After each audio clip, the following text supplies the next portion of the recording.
Hello' friends, নমস্কাৰ। আহকচোন চাওঁ মইনো কেনেকৈ মচুৰ দাইলৰ পকৰা বনাওঁ। ইয়াৰ কাৰণে মই মিক্সিং জাৰ এটাত 1 ঘণ্টা তিয়াই ৰখা মচুৰ দালিখিনি লৈ লৈছোঁ।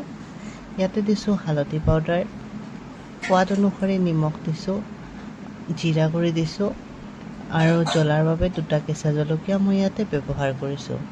মোৰ পিচি হৈ গ'ল। এতিয়া এটা বাতি লৈছোঁ আৰু বাতিখিনিত মই মিশ্ৰণখিনি ঢালি দিছোঁ।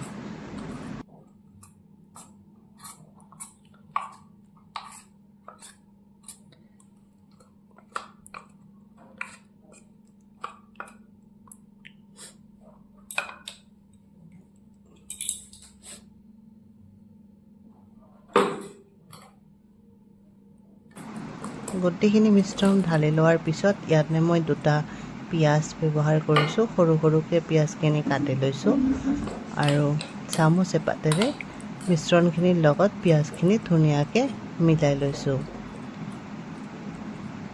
মিলাই লোৱাৰ পিছত অলপ সময় ৰাখি থৈ দিম। এতিয়া কেৰাহী পাতি তেলখিনি গৰম হ'বলৈ দিছোঁ।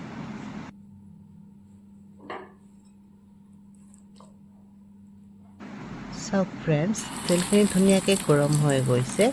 এতিয়া চামুচেৰে মই এটা এটাকৈ পকৰি তেলত দি দিছোঁ।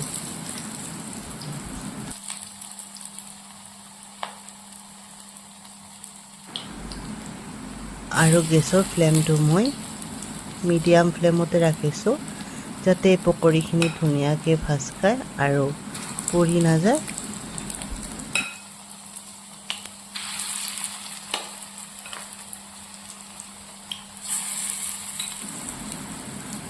এতিয়া দিয়া হৈ গ'ল।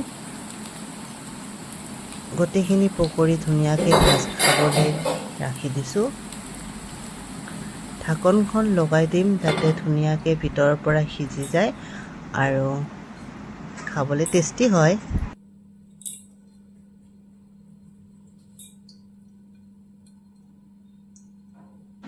2 মিনিটমান ভালকৈ ভাজ খোৱাৰ পিছত ঢাকনখন আঁতৰাই দিছোঁ।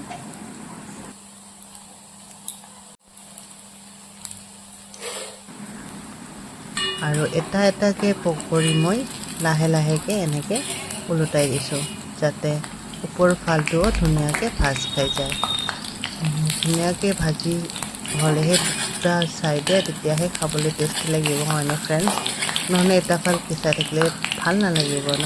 সেইকাৰণে 2টা ছাইডে যাতে ভালদৰে সিজি যায়, এইকাৰণে মই 2টা ছাইডে হ'বৰ কাৰণে এনেকৈ ইলুটি শিলুটিকৈ ভাজি আছোঁ।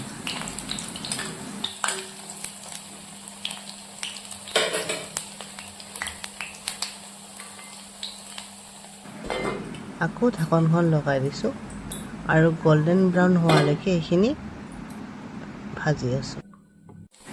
ভাজি হোৱাৰ পিছত ধুনীয়াকৈ ভাজ খাই গৈছে, গল্ডেন ব্ৰাউন কালাৰ আহি গৈছে। এতিয়া মই এটা এটাকৈ পকৰি নমাই লৈছোঁ। চাইছেনে ফ্ৰেণ্ডছ, ইমান ধুনীয়াকৈ ভাজ খাইছে। খাবলৈ টেষ্টি লাগিব কিন্তু দেই, আপোনালোকে এবাৰ বনাই চাব। আৰু মই বনোৱা হোৱাৰ পিছত এইদৰে পৰিৱেশন কৰিলোঁ।